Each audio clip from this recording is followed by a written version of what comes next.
Semuanya gimana kabar kalian? Semoga selalu dalam keadaan baik. Jadi welcome back di segmen analisa pagi di mana kita akan membahas untuk update pergerakan dari market Bitcoin. Teman-teman, hari ini tanggal 27 Desember ya, kita masih dalam suasana liburan terutama untuk zona Inggris.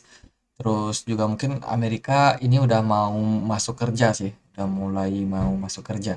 Tapi Inggris masih dalam kondisi libur untuk perdagangan hari ini. So kemarin juga pergerakan market nggak terlalu gimana-gimana ya. Market didominasi oleh pergerakan market Asia, yang mana Bitcoin sempat dibawa naik, tapi ternyata volumenya nggak terlalu besar. Terus ya kembali lagi terkoreksi turun ke 16.800-an.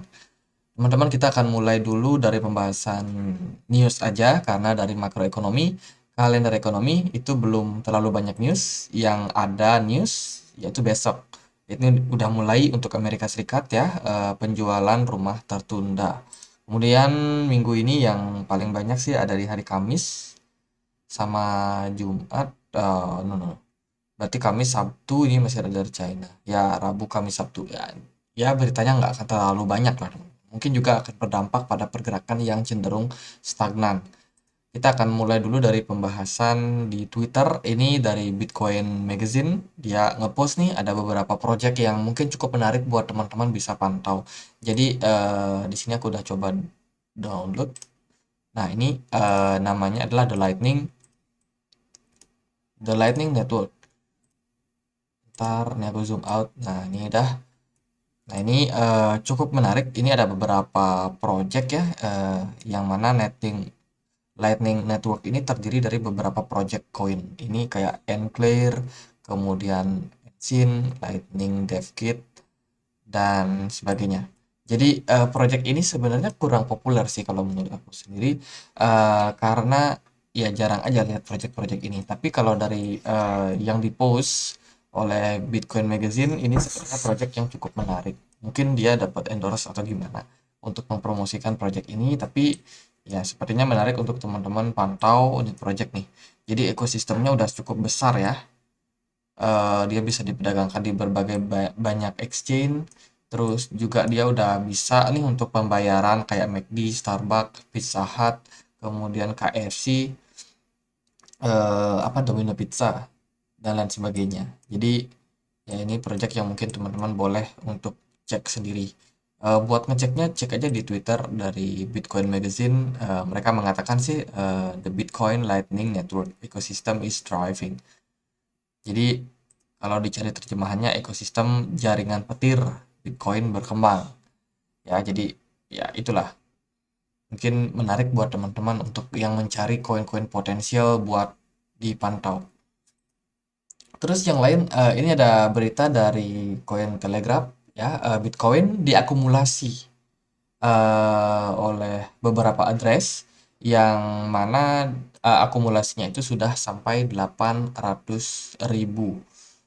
Tapi meskipun begitu, Wales masih sedang jualan. Ini kita cek datanya. Kalau di sini sih dikatakan bahwa Bitcoin itu sedang diakumulasi oleh beberapa address. Kita nggak tahu address ini siapa. Apakah dia dari golongan golongan retail atau dia adalah whale sendiri ya. Jadi kan perdagangan di kripto itu jangan teman-teman persepsikan whales itu selalu untung. Di market kripto itu ada banyak whales teman-teman. Jadi whales biasanya bertransaksi sesama whales. Jadi whale satu ngirim ngirim menjual kripto mereka ke whales yang kedua. Jadi begitu terus. Jadi di market itu ada banyak whales. Jadi jangan pernah mempersepsikan wah retail selalu rugi sementara whale-nya selalu untung. Enggak, teman-teman, whales itu ada banyak. Uh, Whales yang mana yang rugi, whales yang mana yang untung. Jadi dalam setiap transaksi whales itu hanya bertransaksi besar sesama whales saja. Bisa dibilang sebegitu. Ya mungkin retail ada dapat kecipratan sedikit, tapi kan dana dana retail sebenarnya nggak banyak ya. Jadi market itu masih tetap didominasi oleh yang namanya market makers, which is itu wealth-nya. Jadi kalau kita lihat dari data sini, sebenarnya posisi Bitcoin ini sudah masuk zona akumulasi. Ya, sudah masuk zona akumulasi, di mana akumulasi yang terjadi itu sudah cukup banyak, teman-teman. Tapi, nah ini kita lagi-lagi kita nggak tahu nih yang melakukan akumulasi itu siapa. Karena kalau Wales mau akumulasi, mungkin saja dia tidak menggunakan wallet yang besar. atau wallet dengan kepemilikan Bitcoin yang banyak. Bisa jadi dia pecah menjadi 10 wallet atau 100 wallet atau ya berapa ribu wallet. Itu kan mungkin saja terjadi. Makanya kita nggak pernah tahu nih, ini akumulasi sebenarnya siapa.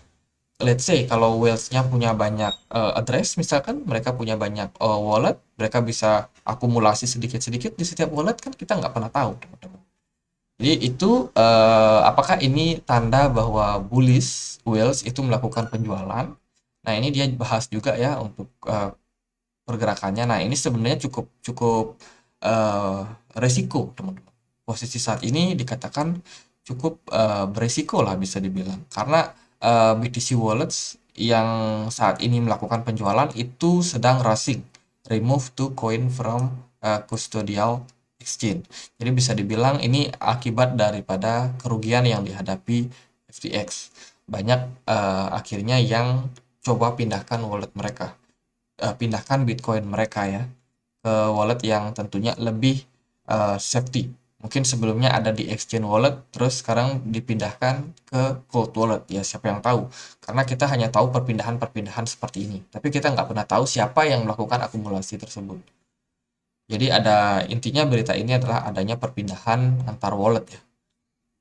Jadi itu terus juga dari berita yang lain ini ada Project Hamilton. Nah, ini CBDC sih, CBDC yang dibangun saat ini ya, semua negara itu sedang membangun yang namanya CBDC. Jadi nanti intinya dolar terus rupiah itu akan berada di ekosistem cryptocurrency.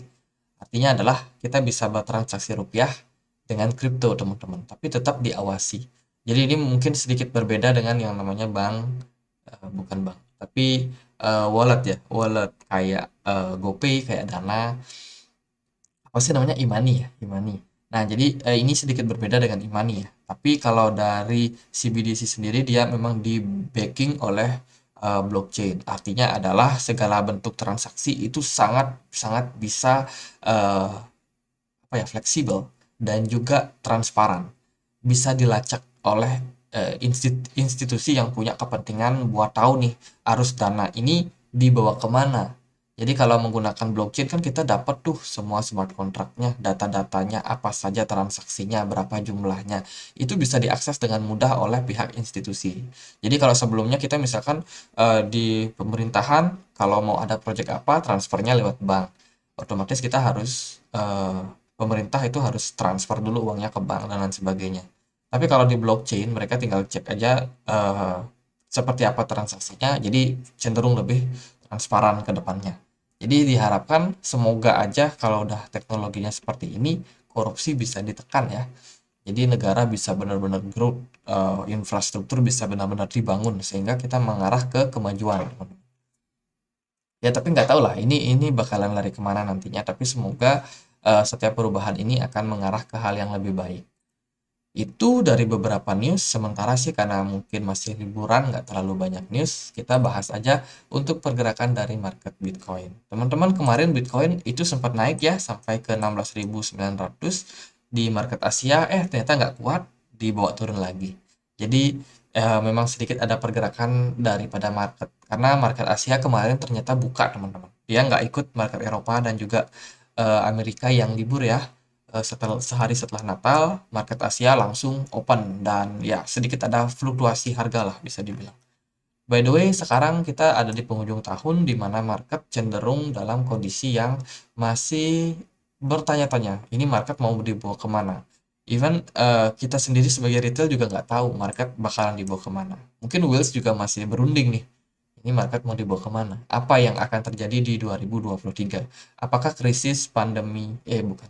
Apakah krisis inflasi, terus juga resesi akan semakin marak, semakin besar?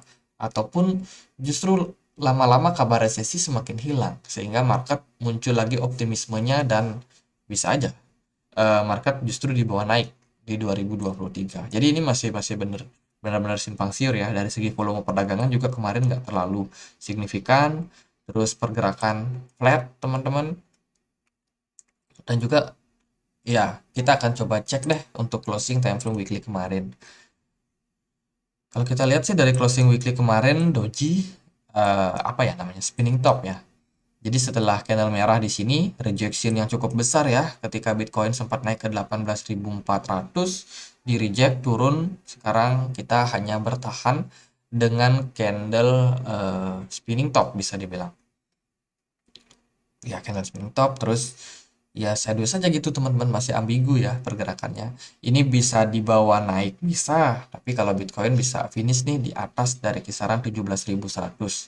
Nah, itu mungkin ada possibility kita udah create yang namanya swing low. Swing low yang baru ya. Jadi harusnya sih pergerakannya naik. Kalau dia bisa naik sampai kisaran 17.100. Jadi itu sebuah possibility yang mungkin terjadi. Jadi skenario pertama mungkin aja Bitcoin naik. Tapi skenario yang kedua yang juga cukup meyakinkan yaitu di sini adanya candle ini ya. Ini adalah candle pembalikan arah, di mana satu candle doji kemudian dikonfirmasi dengan satu candle merah, apalagi rejectionnya itu cukup tinggi yang menandakan bahwa wah ini ketika Bitcoin ada di 18.000, 18.400 sampai dengan 17.100 itu ada aksi jualan yang cukup besar, sehingga yang sebelumnya Bitcoin sempat naik harganya malah akan turun akhirnya teman-teman. Jadi itu adalah indikasi bahwa ketika Bitcoin naik ternyata yang jualan makin banyak ya, buyers belum kuat untuk mengangkat harga. Jadi ada indikasi memang di sini pergerakannya cenderung mengarah ke kelanjutan penurunan. Jadi kalau memang hal tersebut yang terjadi, at the end kita mungkin bisa melihat penurunan lebih dalam terhadap Bitcoin. Itu yang kita curigai di time frame yang besar, teman-teman. Kita akan bahas sedikit lagi sama skenario yang lain. By the way, kemarin kita udah bahas juga, bukan kemarin, tapi beberapa hari kemarin. Teman-teman, Bitcoin masih dalam sebuah descending triangle. Descending triangle biasanya adalah tanda tren penurunan masih akan tetap berlanjut. Kemarin kita testing aja nih ke level 18.400 ke level resistance-nya, which is ini sebenarnya ngetes kalau memang benar terkonfirmasi Bitcoin bakalan drop lagi, maka itu juga possible buat terjadi untuk Bitcoin. Nah, ini ada satu kemungkinan. Makanya di sini saya wanti-wanti dulu ke teman-teman, ada skenario bullish kalau Bitcoinnya bisa naik sampai kisaran 17.100, which is itu bukan tanda yang buruk juga ya. Itu bisa jadi sebuah tanda kalau Bitcoin bisa berpeluang buat naik, karena di skenario bullishnya Bitcoin ada possibility membentuk yang namanya falling wedge. Jadi pergerakannya cenderung turun, kita tinggal tunggu aja Bitcoinnya berhasil breakout. Jadi ada skenario bullish, ada skenario bearish. Makanya di sini kita harus hati-hati teman-teman, karena kedua skenario ini masih possible buat terjadi. Cuman yang mana yang lebih dominan? Apakah yang lebih dominan adalah sellers ataukah buyers? Jadi balik lagi, teman-teman harus pahami bahwa analisa teknikal hanya melihat kondisi pergerakan chart dan juga volume. Ini tidak bisa digunakan sebagai acuan utama dalam memprediksi harga.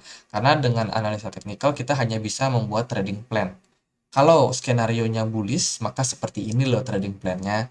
Kalau skenario-nya bearish, seperti ini juga trading plan-nya. Jadi hanya sebatas itu teman-teman. Oke, semoga teman-teman bisa paham. Itu kita cek di time frame weekly tadi ya. Kalau dari time frame daily ya pergerakannya sideways teman-teman, masih flat, nggak terlalu terjadi banyak volume ya pada pergerakan dari Bitcoin. Tapi by the way ini aku agak melihat ini sebagai possibility buat kita sebenarnya membuat yang namanya channel. Mungkin ini sebuah indikasi Bitcoin bergerak di dalam sebuah channel. Meskipun ada fake out di sini, tapi kita masih menarik untuk melihat Bitcoin masih bisa, sepertinya masih bisa naik sih. Mungkin 17.400 something sampai akhirnya kita dapat rejection. Nah, barulah di sana ya Bitcoin bisa drop lebih dalam lagi, teman-teman. Sementara posisinya seperti itu, lebih baik kita lihat dulu ya Bitcoinnya kemana, karena dalam beberapa hari sideways ini agak sulit buat kita. Kalau dibilang naik ya dia nggak naik, kalau dibilang turun juga nanti nggak turun. Jadi benar-benar tanpa posisi, kalau saya sih melihatnya lebih baik tanpa posisi dulu, jangan banyak trading dulu, takutnya nanti kita salah dalam melakukan analisa, karena lebih besar kemungkinan kita salah dengan posisi seperti ini. karena pergerakan market masih sideways, ya mungkin teman-teman yang mau scalping cantik nih bisa dimanfaatkan aja ketika Bitcoinnya naik sampai kisaran 16.900 sampai di 17.000, teman-teman misalkan short jual ya, atau teman-teman nanti kalau misalnya mau buy lagi kalau Bitcoinnya turun sampai kisaran 16.400, 16.600, nah itu bisa cicil lagi, kemudian dia naik dikit jual. Jadi gitu aja teman-teman, strategi yang bisa kita gunakan dalam kondisi sideways seperti sekarang ini. Atau mungkin yang lebih prefer buat santai dulu, ya udah relax dulu, jangan terlalu banyak trading. Kalau dari 1 jam juga sama aja ya, flat market ini cenderung agak sulit buat kita analisa. Mungkin kita akan gunakan apa ya? Oke, kalau dari moving average kita akan setting sedikit ini di mana posisi EMA 99. Oke. Dari EMA 99 juga nggak bisa ngasih kita sebuah indikasi bullish atau bearish ya. Di sini kelihatan kita masih cenderung bearish kalau dari time frame 4 jam ya. Dia kemarin sempat testing ke level 16.900, ternyata di sana ada rejection yang terbentuk dari MA 99 atau MA 100. Which is ini sebenarnya Bitcoin masih dalam pressure tekanan, teman-teman. Jadi belum berhasil bullish ya. Seperti yang aku bilang, kalau Bitcoin mampu naik sampai 17.100 lah kira-kira, nah itu udah mulai ada positif tuh, mulai ada tanda-tanda positif buat Bitcoin, karena resistensi yang lebih kuat itu justru ada di atasnya di kisaran 17.300. Ya gitu aja deh untuk pembahasan Bitcoin, nggak terlalu banyak karena so far market juga masih sideways, masih minim sentimen ya. Pergerakan market juga didominasi sama market Asia. Mungkin nanti kita dapat info tentang, oh hari ini hari Selasa nggak ada event ya, besok berarti masih akan ada event penjualan rumah tertunda, mungkin besok baru market sedikit volatile. Kalau hari ini ya masih sama seperti kemarin, sepertinya bakalan tetap sideways aja. Oke, sekian aja untuk update Bitcoin kali ini. Teman-teman kalau punya pertanyaan lain, punya koin lain untuk dianalisa, boleh langsung tulis di kolom komentar. Akhir kata, saya Andre, makasih.